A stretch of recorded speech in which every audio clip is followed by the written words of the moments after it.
गुरु लगेच वाय हाय वाय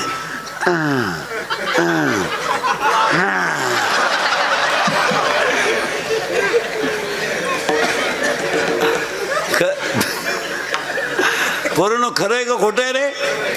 शाळेतले पोरं आहे, खरं आहे का खोटं आहे? मी खोटं बोलतच नाही, शिव्या खाल्ल्याशिवाय राहत नाही. त्या पुरीला काम नावाचा नवरा करून दिला. इथं आपण 22 मिनिटापूर्वी होतो.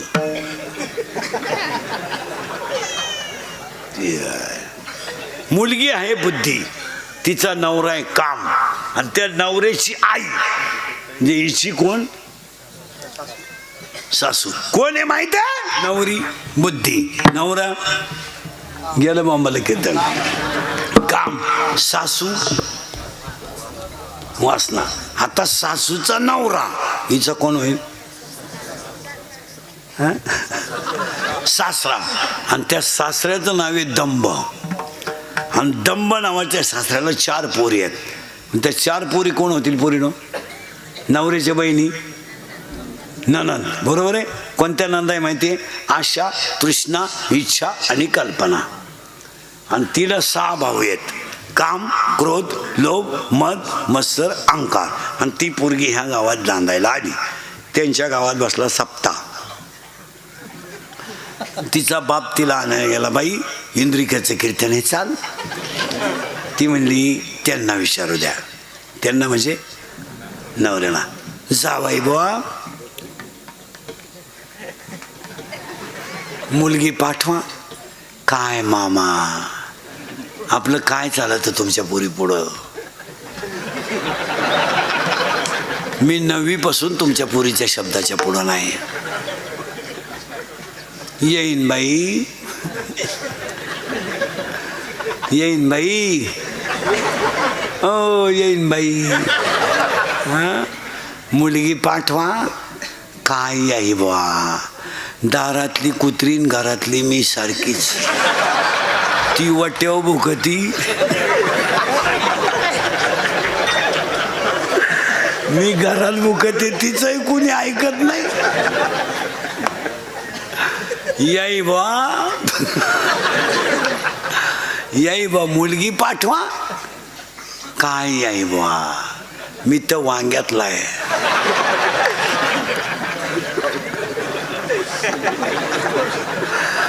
बस गाव ना. त्या पोरीचा बाप पोरी जवळ गेला. बाई न्यायला आलतो तुला, पण तू नवरा नाही म्हणतोय. रडला बाप. बाबा पाणी पुसा डोळ्यातलं, पुसा पाणी. अगं का का माझ्या दारात येऊन माझ्या बापानं रडणं हा माझा अपमान आहे. अगं पण पुरी मी केलंय काय? बाबा माझ्या दारात येऊन रडलेत ना, याला तुम्ही जबाबदार आहे. का का तुम्ही जर एवढ्या सुंदर शरीरामध्ये मला काम नावाचा नवरा करून दिला नसता तर तुमच्यावर रडायची वेळच आली नसती. कडा झाला ना पाहत. आता बाबा मी तुम्हाला बदला घेतल्याशिवाय सोडणार नाही. कारण पोरीचं असं असतं, पोरगी कुणाबद्दलही सहन करील पण बापाबद्दल करणार नाही. बाबा तुम्ही जर माझ्या दारातून असेच गेले म्हणजे मला सोडून या दारातून बरं का, तर बाबा मी एकटी राहिलो. आणि एकटी राहिल्यावर बाबा खरं सांगा माझा अपमान तर होईल. आणि मी जर एकाकी पडले, 11:30 वाजले, तुम्हाला काहीच वाटलं नाही आज?